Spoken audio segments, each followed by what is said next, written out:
हमारा संस्कृत व्याकरण में कारक का टॉपिक चल रहा है, जिसमें हम पंचमी विभक्ति को पढ़ रहे हैं। उसमें हमने हमारे 2 सूत्र पढ़ लिए थे, और जो हमारा अगला सूत्र है वो है जुगुप्सा विराम परमाद अर्थानाम उपसंख्यानम। अगला जो हमारा सूत्र है वो क्या है? जुगुप्सा विराम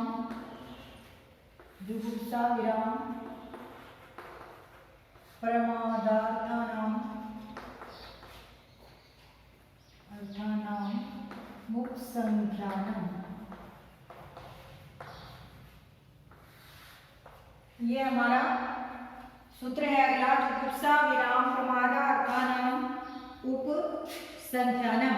ये सूत्र क्या कहता है कि जुगुप्सा यानी घृणा करना, अर्थात लिख लेते हैं हम इसको सीधा, अर्थात जुगुप्सा घृणा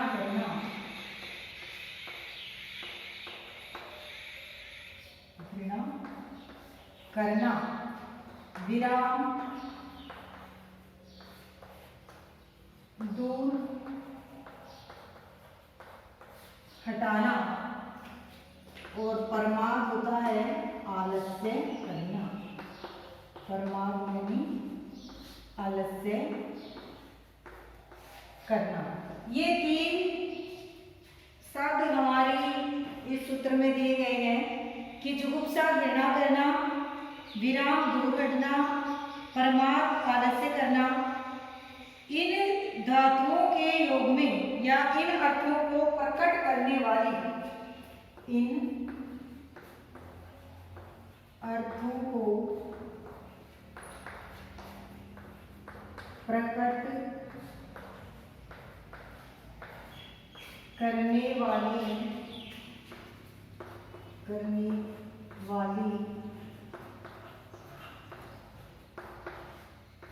धातुओं के योग में पंचमी विभक्ति का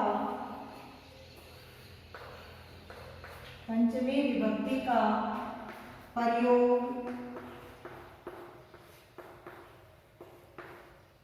किया जाता है। पंचमी विभक्ति का प्रयोग किया जाता है। ये 3 शब्द आपको याद करने हैं। इसमें जुगुप्सा विराम और प्रमाद, हिंदी में घृणा करना, दूर हटाना और आलस्य करना। इन अर्थों को प्रकट करने वाली धातुओं के योग में किस विभक्ति का प्रयोग किया जाता है? पंचमी विभक्ति का प्रयोग किया जाता है। उदाहरण देखिए, जैसे राम पाप से घृणा करता है। पहला हमारा उदाहरण है, राम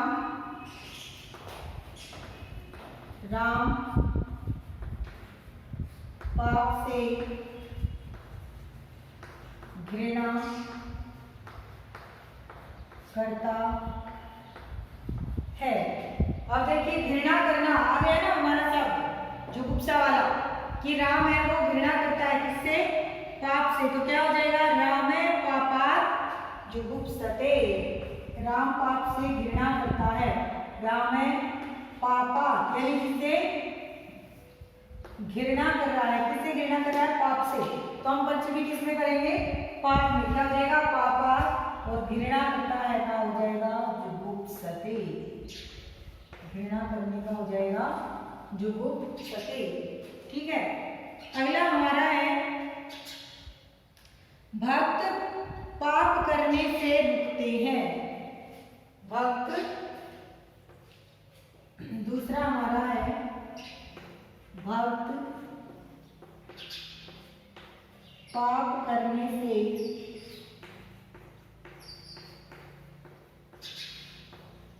रुकते हैं, यानी रुक रहे हैं। विराम किससे? पाप करने से। तो किसमें हो जाएगा? पंचमी पांचवी। भगता बहुवचन है तो हो जाएगा भगता वीरमन्ति। भवता पापात् वीरमन्ति। भक्त पाप करने से रुकते हैं, वीरमन्ति। तीसरा उदाहरण हमारा, मुकेश अध्ययन में आलस्य करता है। तीसरा हमारा उदाहरण है, मुकेश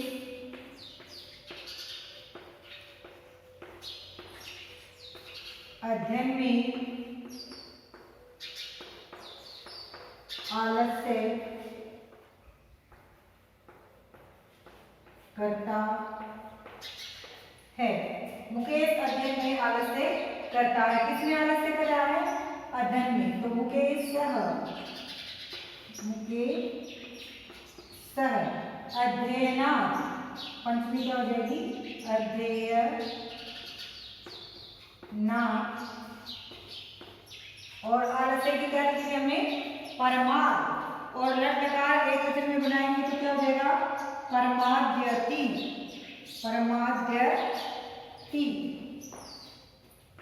परमाद्यति। ये हो जाएगा, मुकेश अध्ययन में आलस्य करता है। मुकेश अध्ययनात् प्रमाद्यति। अगला हमारा वाक्य है, लता धर्म के विषय में प्रमाद करती है। हमारा अगला उदाहरण है, लता धर्म के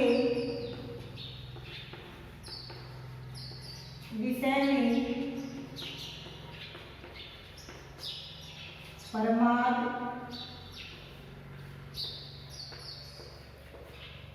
करती है। लता धर्म के विषय में प्रमाद करती है, या इसको ऐसे भी लिख सकते हैं, लता धर्म के विषय में आलस्य करती है। तो क्या हो जाएगा? किसमें आलस्य करती है? धर्म के विषय में। तो क्या हो जाएगा? लता धर्मात् प्रमादयति। क्या हो जाएगा? लता धर्मात् प्रमादयति। लता धर्म के विषय में प्रमाद करती है। अगला जो हमारा उदाहरण है वो है, सत्य से प्रमाद मत करो। सत्य से प्रमाद मत करो, अर्थात सत्य में कभी आलस्य मत करो, सदा सत्य बोलो, कभी भी झूठ मत बोलो। क्या है? सत्य में प्रमाद मत करो। सत्य में प्रमाद मत करो। तो क्या हो जाएगा? किसमें प्रमाद नहीं करना है? सत्य में। तो पंचमी किसकी होगी? सत्य की।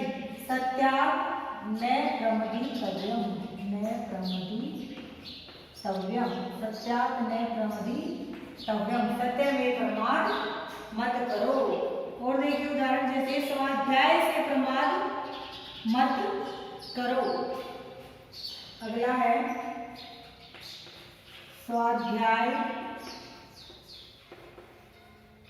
स्वाध्याय से प्रमाद मत करो, यानी खुद पढ़ने में कभी भी आलस्य मत करो। तो क्या करेंगे इसमें? पंचमी किसकी करेंगे? स्वाध्याय की। क्यों? क्योंकि किसमें आलस्य हो रहा है? स्वाध्याय में। तो क्या हो जाएगा? स्वाध्यायात् न प्रमादः। स्वाध्यायात् न प्रमादः। स्वाध्यायात्, पंचमी में जैसे रामा, तैसे स्वाध्यायात् न प्रमादः। प्रमदित में भी लिख सकते हैं और प्रमादः भी हम इसमें लिख सकते हैं। तो ये आपका सूत्र। अब हम अगला सूत्र पढ़ेंगे जो है हमारा भुवः प्रभवः। भुवः प्रभवः। अगला हमारा सूत्र है भुवः प्रभवः। देखिए ये सूत्र क्या कहता है कि जब भू धातु का अर्थ प्रकट होना ग्रहण किया जा रहा हो, क्या किया जा रहा हो? भू। जो इसमें लिख लेते हैं यहाँ पे, अर्थात जब भू धातु का अर्थ प्रकट होना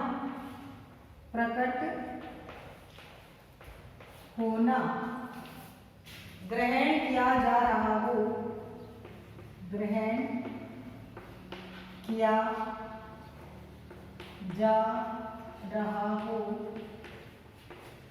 अर्थात जब भू धातु का अर्थ प्रकट होना ग्रहण किया जा रहा हो तो उसके उत्पत्ति स्थल में पंचमी विभक्ति का प्रयोग होता है। तो उसके उत्पत्ति स्थल में या उद्गम स्थल में, तो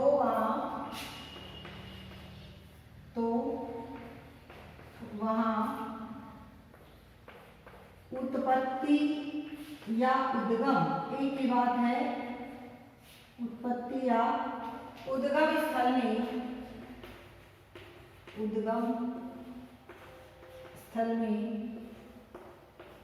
पंचमी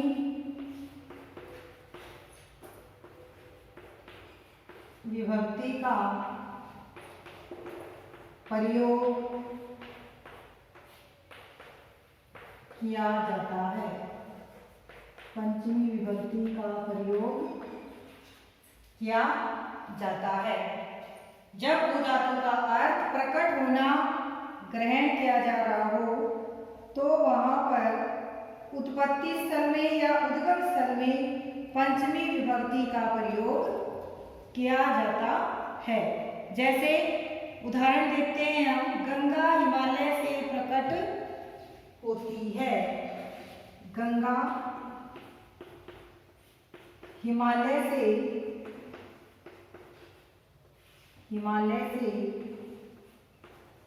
प्रकट होती है। गंगा हिमालय से प्रकट होती है, तो कहां से प्रकट हो रही है? हिमालय से, यानी उसका उत्पत्ति स्थल उद्गम स्थल क्या हो गया? हिमालय। गंगा निकल रही है, कहां से निकल रही है? हिमालय से। तो हमें पंचमी किसमें करनी है? हिमालय में। तो क्या हो जाएगा? गंगा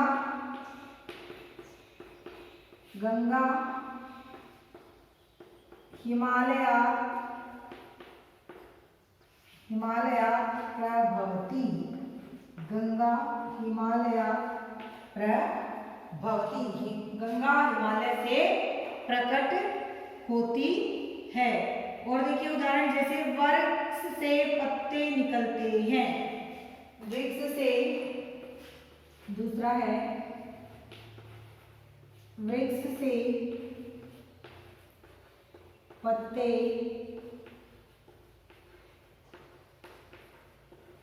निकलते हैं। तो क्या हो जाएगा? वृक्षात। पत्ते कहां से निकल रहे हैं? वृक्ष से निकल रहे हैं, पेड़ से निकल रहे हैं। तो पंचमी हम किसकी करेंगे? वृक्ष की। क्या हो जाएगा? वृक्षात। बहुवचन है तो पत्राणि। पत्रम पत्रे पत्राणि। एक वचन में पत्रम, द्विवचन में पत्रे और बहुवचन में पत्राणि। ठीक है। प्रभवन्ति।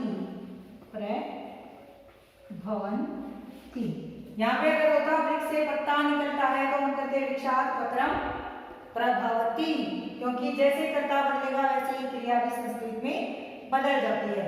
कर्ता अगर एक वचन का है तो एक वचन की क्रिया लगाएंगे, द्विवचन का है तो द्विवचन की लगाएंगे, और बहुवचन का अगर है तो बहुवचन की क्रिया लगाएंगे। ठीक है। जैसे इसमें होता है कि वृक्ष से दो पत्ते निकलते हैं तो वृक्षात पत्रे प्रभवतः। द्विवचन में होता प्रभवतः। ठीक है। तो ये आपका सूत्र भूय प्रभव कि भू धातु का अर्थ जहाँ प्रकट होना ग्रहण किया जा रहा हो वहां पर क्या होगा? पंचमी विभक्ति का जो उसका उत्पत्ति स्थल है, उद्गम स्थल है, उसमें पंचमी विभक्ति का प्रयोग किया जाता है। अब हम अगला सूत्र हमारा पढ़ेंगे जो है जनि क्रतु प्रकृति।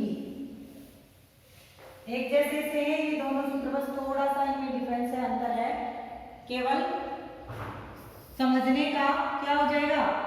जनि क्रतु प्रकृति। अगला हमारा सूत्र है जनि क्रतु प्रकृति।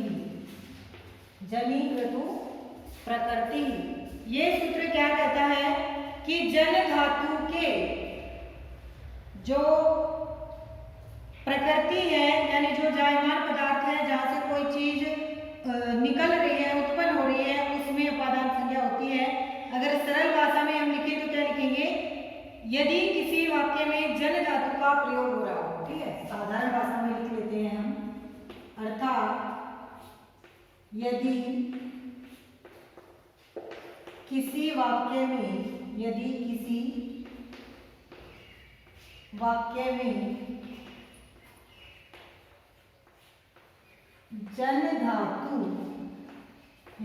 वाक्य में जन धातु का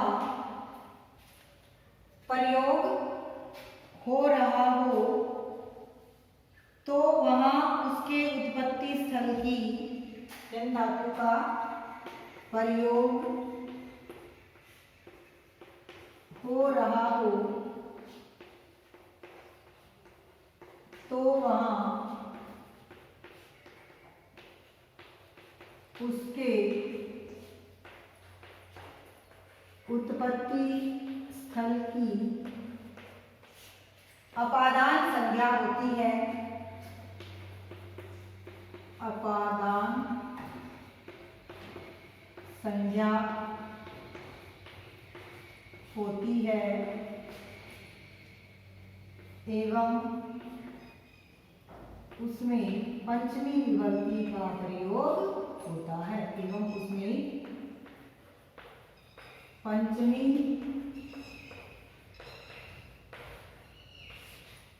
विभक्ति का प्रयोग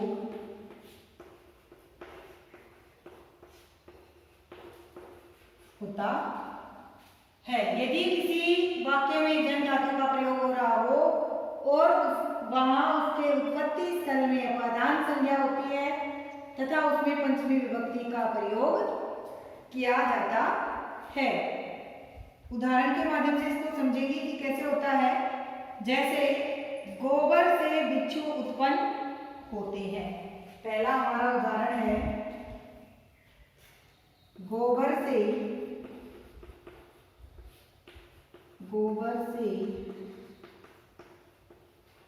बिच्छू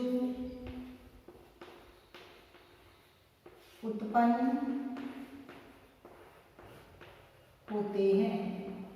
गोबर से बिच्छू उत्पन्न होते हैं। अब किससे उत्पन्न हो रहा है बिच्छू? गोबर से। तो पंचमी किसमें करेंगे? गोबर की। क्या हो जाएगा? गोम्यात् वृश्चकः जायते। क्या हो जाएगा? गोम्यात् वृश्चकः जायते। गोबर से बिच्छू उत्पन्न होते हैं। गोम्यात् वृश्चकः जायन्ते। और देखिए जैसे ब्रह्मा से प्रजा उत्पन्न होती है। ब्रह्मा से प्रजा उत्पन्न होती है। ब्रह्मा से प्रजा उत्पन्न होती है। तो प्रजा किससे उत्पन्न हो रही है? ब्रह्मा से। तो पंचमी हम किसमें करेंगे? ब्रह्मा करेंगे। क्या हो जाएगा? ब्रह्मण प्रजा प्रजायन्ते। ब्रह्मा की पंचमी क्या हो जाएगी? ब्रह्मण प्रजा प्रजायन्ते। ब्रह्मा से प्रजा उत्पन्न होती है। ब्रह्मण प्रजा प्रजायन्ते। और देखिए जैसे मुख से अग्नि उत्पन्न हुआ है। और अगला हमारा उदाहरण देखिए, मुख से अग्नि उत्पन्न हुआ है। अब कहां से उत्पन्न हो रही है अग्नि? मुख से। और हमें किसमें पंचमी करनी है? जहां से उत्पन्न हो रहा है। जनि क्रतु प्रकृति क्या कहती है कि जहां से उत्पन्न हो रहा है। और यहाँ कहां से उत्पन्न हो रहा है ना? मुख से अग्नि उत्पन्न हुआ है, मुख से अग्नि उत्पन्न हुआ है। तो पंचमी हम किसमें करेंगे? मुख में। तो क्या हो जाएगा? मुखात अग्नि जायते, मुखात अग्नि जायते, मुख से अग्नि उत्पन्न हुआ है। काम से क्रोध उत्पन्न होता है। अगला है हमारा काम से क्रोध उत्पन्न हुआ है। काम से क्रोध उत्पन्न हुआ है। तो क्या हो जाएगा? कामात्, किससे उत्पन्न हुआ है क्रोध? काम से। तो पंचमी किसमें करेंगे? काम में। तो क्या हो जाएगी? कामात् क्रोधः अभिजायते, कामात् क्रोधः अभिजायते, कामात् क्रोधः अभिजायते, काम से क्रोध उत्पन्न हुआ है। ये हो गया हमारा एक और सूत्र। अगला सूत्र है हमारा वारणार्थानां मीप्सितः। अगला जो हमारा सूत्र है वो हम देखेंगे वारणार्थानां ईप्सितः। वारणार्थानां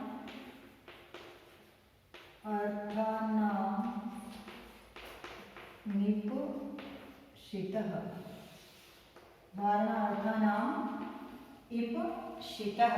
ये क्या कहता है कि दूर हटाना अर्थ वाली धातुओं का प्रयोग होने पर ईप्सित पदार्थ में अपादान संज्ञा होती है।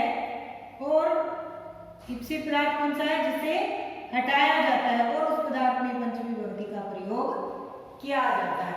क्या है? वारण का अर्थ होता है दूर हटाना। तो लिखेंगे हम अर्थात दूर हटाना, दूर हटाना अर्थ वाली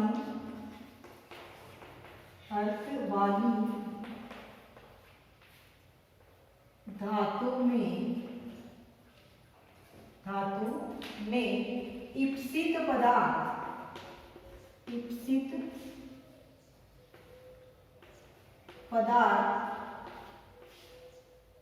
पदार्थ का मतलब जिससे हटाया जाता है, जिससे हटाया जाता है। ईप्सित पदार्थ समझ में आ गया ना? ईप्सित पदार्थ किसको बोलेंगे? जिससे हटाया जाता है। दूर हटाना अर्थ वाली धातु में ईप्सित पदार्थ में अपादान संज्ञा होकर पंचमी विभक्ति का प्रयोग होता है। में अपादान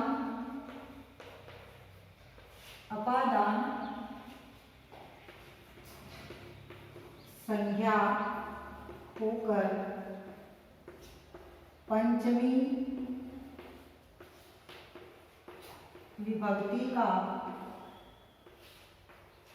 विभक्ति का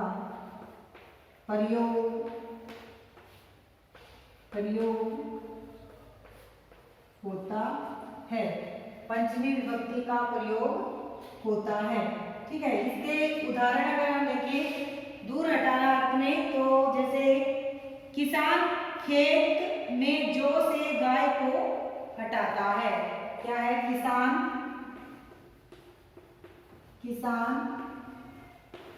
खेत में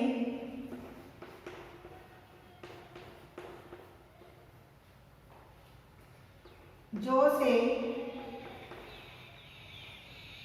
से गाय को हटाता है। क्या होगा? किसान खेत में जौ से गाय को हटाता है। अब किसान खेत में गाय को किससे हटा रहा है? जौ से हटा रहा है। तो हमारा ईप्सित पदार्थ क्या होगा? जो हमने लिखा ना, ईप्सित पदार्थ क्या होता है? जिससे हटाया जाता है। और हटाया किससे जा रहा है? यहाँ पर जौ से। तो हम पंचमी विभक्ति किसकी करेंगे? जौ की करेंगे। क्या हो जाएगा? जो कि संस्कृत होती है यव। तो कृष्णः यवेभ्यः गांव वारयति क्षेत्रे, क्या हो जाएगा? कृष्णः यवेभ्यः गांव वारयति क्षेत्रे, गांव वारयति क्षेत्रे। किसान खेत में जौ से गाय को हटाता है। अगला जो उदाहरण है हमारा, जैसे वह पुत्र को पाप से हटाता है। दूसरा हमारा उदाहरण है, वह पुत्र को पाप से हटाता है। वह पुत्र को पाप से हटाता है। स पुत्रम पापात् निवारयति, क्या हो जाएगा? सह पुत्रम पापात् निवारयति। स पुत्रम पापात् निवारयति, वह पुत्र को पाप से हटाता है। शिष्य आश्रम से कुत्ते को हटाता है। शिष्य आश्रम से कुत्ते को हटाता है। देखिए सीधी सी है, बस जो हमारा उचित पदार्थ है यानी जिससे किसी को हटाया जाता है, तो जिससे हटा रहे हैं उसमें क्या करनी है? पंचमी विभक्ति करनी है। ठीक है। अगला उदाहरण है हमारा, शिष्य आश्रम से कुत्ते को हटाता है। शिष्य आश्रम से कुत्ते को हटाता है। शिष्य आश्रम से कुत्ते को हटाता है। तो क्या हो जाएगा? शिष्य आश्रमात् शूनं वारयति। शिष्य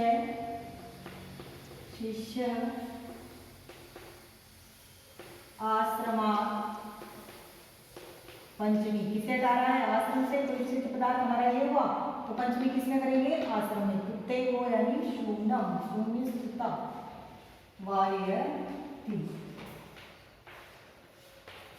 शिष्य आश्रमात् शून्यम वारयति। ठीक है, ये हमारा सूत्र कंप्लीट हो गया है। और पंचमी विभक्ति इसके जो आगे का है वो हम अगले वीडियो में स्टार्ट करेंगे। तब तक जय हिंद, जय भारत।